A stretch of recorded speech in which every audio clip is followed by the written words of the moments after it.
Hello, Fuel Your Fire challengers. You should have received an email from Molly this morning about getting started.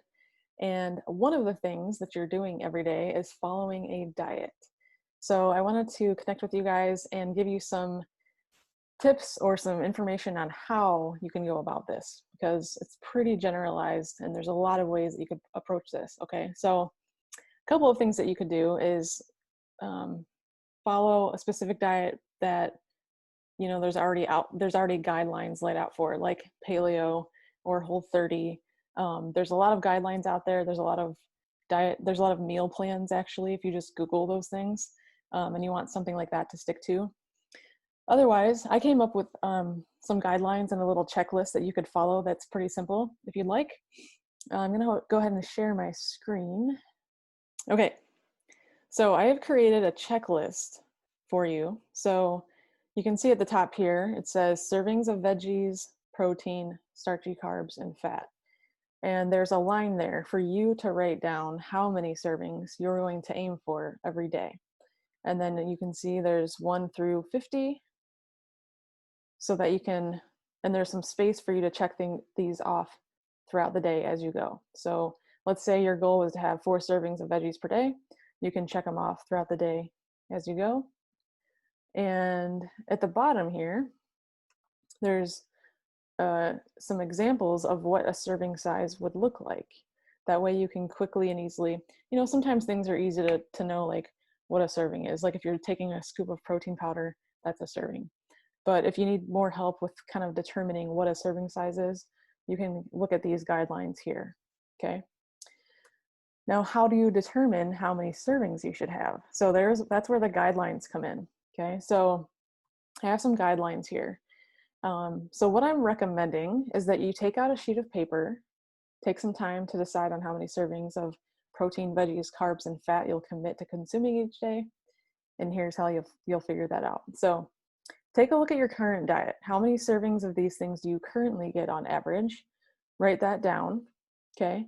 And if you need help with reminders of what are protein, carbs, and fats, on the next page, here's some examples here, okay?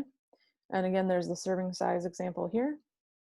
Next, I want you to, after you write down what you're currently eating on average, I want to go ahead and scroll down to the daily recommended servings that I have listed here, okay? So for veggies, I recommend 4 to 6 servings of veggies per day. Now, if you're consuming less starchy carbs, you're gonna want your veggies to be a little bit higher. That to help you stay full and to make sure you're getting enough calories, okay? For protein and quality fat, it's about the same amount of servings depending on your different goals. So if you're focusing on weight loss or maintenance, you want to get 3 to 4 servings. If you're focusing on athletic performance, 4 to 5. And if you're focusing on muscle and weight gain, 5 to 6.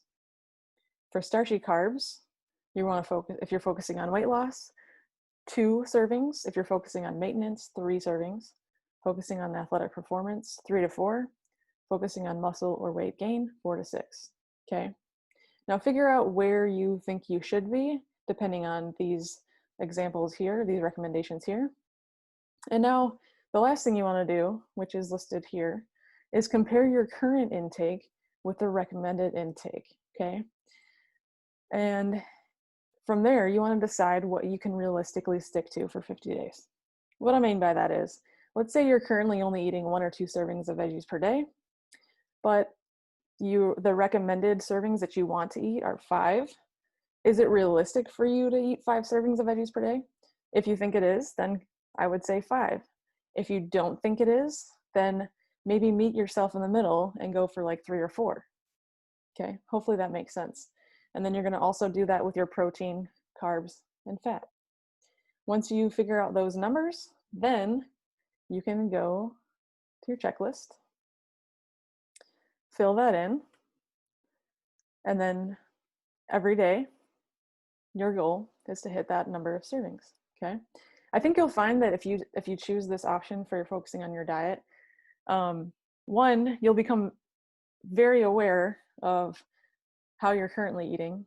2, I think you'll find that you will prepare your own food more often, and I think you're also going to find that you're full enough that you don't feel like you need to go and eat some less nutritious food as often.